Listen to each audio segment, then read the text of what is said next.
नमस्ते बच्चों, नोटबुक में आपका एक बार फिर से स्वागत है। आज हम विराम चिन्ह संबंधित नियमों का अध्ययन करेंगे।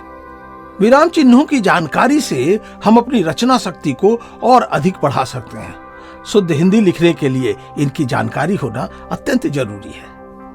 आवश्यकता के अनुसार विभिन्न प्रकार के विराम चिन्हों अर्थात अर्धविराम, पूर्ण विराम, अपूर्ण विराम तथा अल्प विराम आदि का प्रयोग किया जाता है।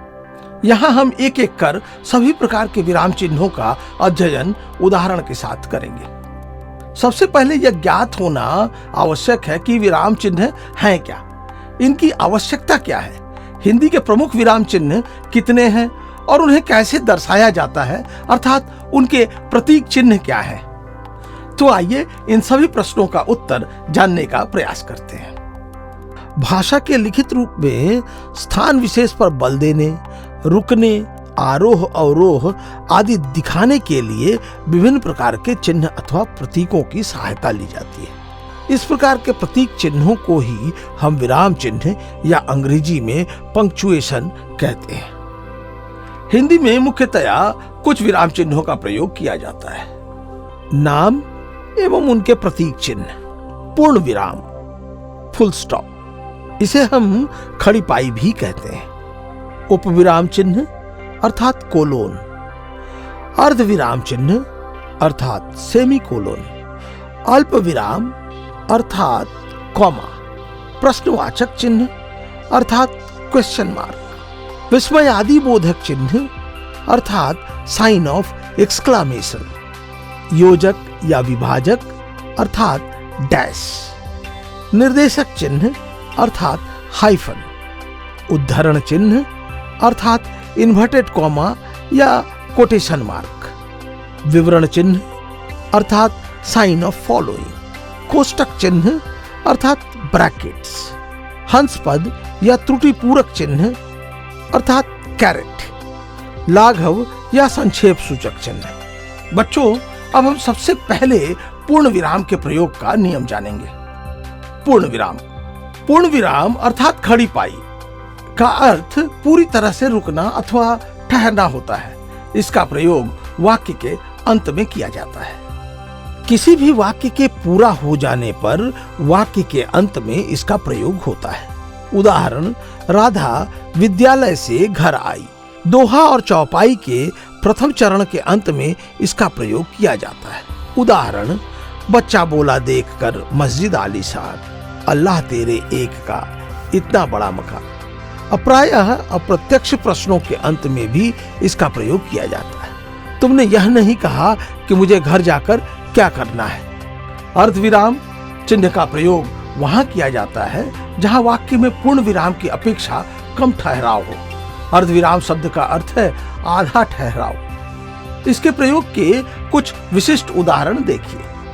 यदि रचना में दो या अधिक स्वतंत्र उपवाक्य हों और उनके मध्य कोई योजक न हो तो इसका प्रयोग किया जाता है। यथा, हमें स्कूल जाना है, जल्दी करो, बस निकल जाएगी। यदि विरोधाभास वाला कथन प्रकट करना हो तब भी इस चिन्ह का प्रयोग किया जाता है। जैसे, वह जहां पहुंचना चाहता है वह उसका गंतव्य नहीं है। यदि रचना के उपवाक्य में कारणवाचक क्रिया विशेषण का प्रयोग हो रहा हो तो भी इस चिन्ह का प्रयोग देखा जाता है। जैसे, हमने पूरा रास्ता पैदल तय किया क्योंकि गाड़ियों की हड़ताल चल रही थी। आइए अब हम अल्प विराम के विषय में अध्ययन करते हैं। अल्प का अर्थ है थोड़ा। यदि वाक्य में अर्धविराम की तुलना में थोड़ा कम रुकना हो तो इस स्थिति में हम अल्प विराम का प्रयोग करते हैं। इसका प्रयोग इन स्थितियों में किया जाता है। एक ही स्थान पर प्रयुक्त होने वाले समान वाक्यों और शब्दों को अलग करने के लिए।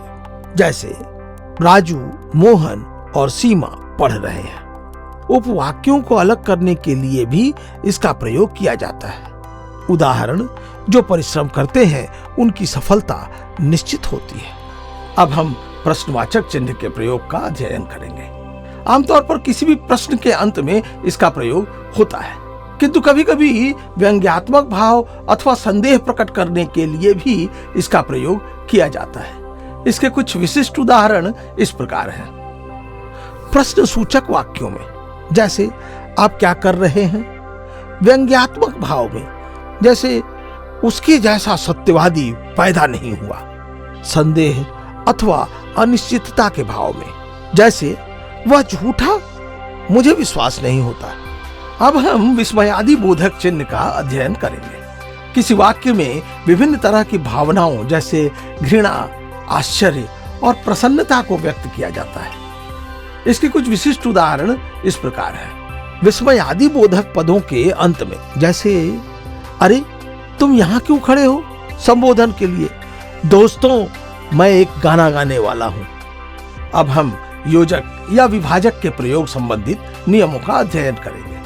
इसका प्रयोग मुख्य रूप से तत्पुरुष एवं द्वंद्व समास, तुलना सूचक शब्दों में एवं विभिन्न शब्द युग्म के साथ किया जाता है। आइए इसके कुछ विशिष्ट उदाहरण देखते हैं।